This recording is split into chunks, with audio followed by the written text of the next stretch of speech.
Hello everyone, I am Priya, a freelancer makeup artist. So welcome to my makeup series part 8। Previous video में हमने बात की थी CTM के बारे में, तो आज हम बात करेंगे हमें कौन सी स्किन में किस टाइप से सीटीएम करना है, कैसे पता करें कि हमें कौन सा स्टेप पहले करना है, क्यों पहले टोनर लगाना है या पहले सीरम लगाना है। तो आज हम बात करेंगे मॉलिक्यूल्स के कॉन्सेप्ट के बारे में। तो मॉलिक्यूल्स का कॉन्सेप्ट होता है वो स्मॉल टू बिग होता है। तो हमारे जो भी सीटीएम के प्रोडक्ट हैं, चाहे वो ये टोनर है, मॉइस्चराइज़र है, फेशियल ऑयल है, सीरम है, तो इन मॉलिक्यूल्स के अकॉर्डिंग ही हम इनको स्किन में यूज़ करेंगे। तो मैं आपको अपने नोट्स में दिखाती हूँ मॉलिक्यूल्स का कॉन्सेप्ट। सो जो टोनर के मॉलिक्यूल्स होते हैं वो बहुत ही थिन होते हैं, यहाँ पे आप देख सकते हैं, एज एग्जाम्पल मैंने दे रखा है, आप देख सकते हैं। जो हमारा सीरम होता है या वाटर बेस्ड मॉइस्चराइज़र होते हैं, उसके मॉलिक्यूल्स का जो साइज़ होता है टोनर के साइज़ से थोड़ा सा बिग होता है।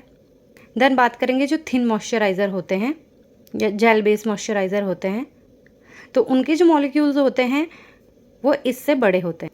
देन बात करेंगे थिक मॉइस्चराइज़र, तो थिक मॉइस्चराइज़र के मॉलिक्यूल्स इससे भी बड़े होते हैं। देन बात करेंगे हम फेशियल ऑयल की, तो जो फेशियल ऑयल के मॉलिक्यूल्स होते हैं वो थिक मॉइस्चराइज़र के मॉलिक्यूल से बड़े होते हैं। देन हम बात करेंगे प्राइमर, तो जो प्राइमर के मॉलिक्यूल्स हैं वो सबसे बड़े होते हैं। ये मॉलिक्यूल्स के अकॉर्डिंग स्टेप बनाए हैं। तो आपने देखा होगा जब भी हम टोनर का यूज़ करते हैं तो वो इजीली कुछ ही देर में हमारी स्किन में पेनिट्रेट हो जाता है। देन हम वाटर बेस्ड मॉइस्चराइज़र या जेल बेस्ड मॉइस्चराइज़र यूज़ करते हैं तो उसे हमारी स्किन में अब्जॉर्ब होने में थोड़ा सा टाइम लगता है। ऐसे ही जब हम थिक मॉइस्चराइज़र यूज़ करते हैं तो उसको उससे ज़्यादा थोड़ा टाइम लगता है। तो फेशियल ऑयल के जो मॉलिक्यूल्स होते हैं वो और ज़्यादा थिक होते हैं, तो उसे और ज़्यादा टाइम लगता है हमारी स्किन में अब्जॉर्ब होने में। सही प्राइमर को उससे ज़्यादा टाइम लगता है, इसीलिए जो सीटीएम के स्टेप हैं वो मॉलिक्यूल्स कॉन्सेप्ट के अकॉर्डिंग ही होते हैं। आई होप आपको मॉलिक्यूल्स का जो कॉन्सेप्ट है वो समझ में आया होगा। अब बात करते हैं हम अपनी स्किन के अकॉर्डिंग कैसे सीटीएम कर सकते हैं। तो सबसे पहले बात की जाए ड्राई स्किन की, क्योंकि हमारे पास अगर मेकअप में जब स्किन आती है वो ज़्यादातर या तो ड्राई आती है या ऑयली आती है या थोड़ी सेंसिटिव आ सकती है। अगर आपके पास मेकअप के लिए कोई भी स्किन वाला क्लाइंट आता है तो इसीलिए आपको ये समझना होगा कि क्लाइंट की स्किन क्या है। तो सबसे पहले आप कैसे जानेंगे कि क्लाइंट की स्किन कौन सी है। तो फेस को क्लीन करने के बाद अगर क्लाइंट की स्किन में कोई भी ऑयल नहीं है, बिल्कुल नॉर्मल है स्किन, इसका मतलब है क्लाइंट की स्किन नॉर्मल है। और अगर क्लाइंट की स्किन ड्राई पैची हो चुकी है तो इसका मतलब उसकी ड्राई स्किन है। और अगर फेस को क्लीन करने के बाद भी उनकी स्किन में ऑयल है या टी जोन पे ऑयल आ रहा है तो इसका मतलब उनकी स्किन कॉम्बिनेशन है। अगर फुल फेस पे ऑयल आ रहा है तो इसका मतलब उनकी ऑयली स्किन है। वैसे आज के टाइम पे क्लाइंट खुद ही आपको बता देते हैं कि उनकी स्किन कौन सी है, तो आप उसी अकॉर्डिंग उनका सीटीएम कर सकते हैं।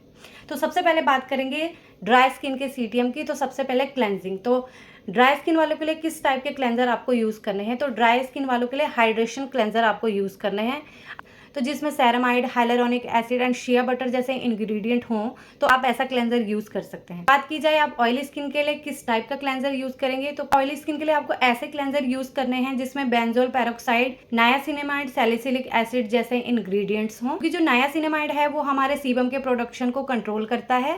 सैलिसिलिक एसिड पोर्स को अनक्लॉग करने में हेल्प करता है एंड बेंजोल पेरोक्साइड दाग धब्बों को कम करता है एंड नए दाग धब्बों को आने में रोकता है। सो अब बात की जाए टोनर की।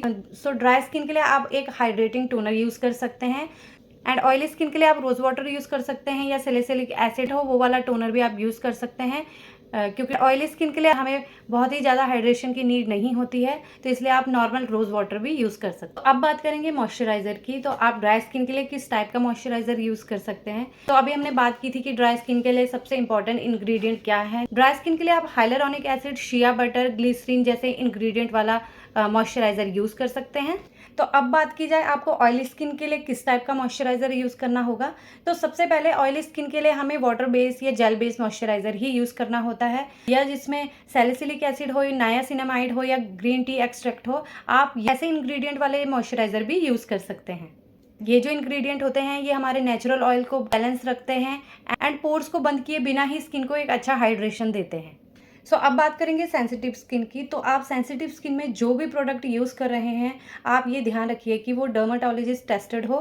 टोनर अगर आप यूज़ कर रहे हैं तो आप उसमें इंग्रेडिएंट देख सकते हैं, वो अल्कोहल फ्री होना चाहिए, डर्माटोलॉजिस्ट टेस्टेड होना चाहिए। अगर आप सेंसिटिव स्किन पे क्लेंजिंग कर रहे हैं तो आप बायोडर्मा एंड सेटाफिल जैसे जेंटल क्लेंजर का यूज़ कर सकते हैं। एंड अब बात की जाए सेंसिटिव स्किन में आप किस टाइप का मॉइस्चराइजर यूज़ कर सकते हैं, तो आप सेंसिटिव स्किन के लिए एम्ब्रॉयलिस, बायोडर्मा एंड सेटाफिल जैसे मॉइस्चराइजर का यूज़ कर सकते हैं जो कि डर्माटोलॉजिस्ट टेस्टेड होते हैं।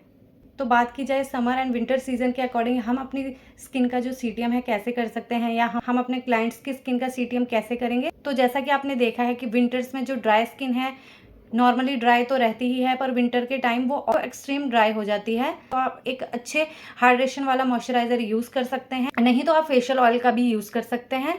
एंड विंटर में जो ऑयली स्किन होती है वो इतनी एक्सेस ऑयली नहीं होती है, तो आप ऑयली स्किन के जेल बेस्ड मॉइस्चराइजर यूज कर सकते हैं। या आपको लगता है कि अगर वो थोड़ी सी ड्राई है तो आप हल्की क्वांटिटी में किसी अच्छे हाइड्रेशन वाले मॉइस्चराइजर का यूज कर सकते हैं। तो बात की जाए समर की, अगर ऑयली स्किन है तो आप कोशिश करें कि ये मिस्ट से ऑयली स्किन को एक अच्छे से हाइड्रेशन दे दें। समर सीजन में, तो समर सीजन में आप ऑयली स्किन पे मॉइस्चराइजर को स्किप ही करें। ऑयली स्किन को इतना ओवर हाइड्रेशन की नीड नहीं होती है। अगर आप चाहते हैं कि आप थोड़ा सा हाइड्रेशन दें तो आप एक अच्छा हाइड्रेशन वाला मिस्ट यूज कर सकते हैं, या आप टोनर यूज कर सकते हैं। तो बात की जाए समर सीजन में हम ड्राई स्किन पे कैसे काम करेंगे, तो समर सीजन में हम ड्राई स्किन में एक अच्छा हाइड्रेशन वाला टोनर या मिस्ट यूज कर सकते हैं। समर सीजन में आप ड्राई स्किन पे जेल बेस्ड मॉइस्चराइजर यूज कर सकते हैं। समर सीजन में ओवर हाइड्रेशन दे देंगे तो उससे आपके मेकअप के रिमूव होने के जो चांसेस होते हैं वो बढ़ जाते हैं, इसलिए कोशिश करें कि स्किन को ओवर हाइड्रेशन ना दे। आई होप आपको आज की वीडियो अच्छी लगी हो, और जो मॉलिक्यूल्स का कॉन्सेप्ट है या किस स्किन में किस अकॉर्डिंग हमें सीटीएम करना है वो अच्छे से समझ में आया हो। ऐसे ही अगर आप घर बैठे इजीली मेकअप सीखना चाहते हैं तो प्लीज़ मेरे चैनल को लाइक, शेयर एंड सब्सक्राइब कीजिए। Thank you for watching.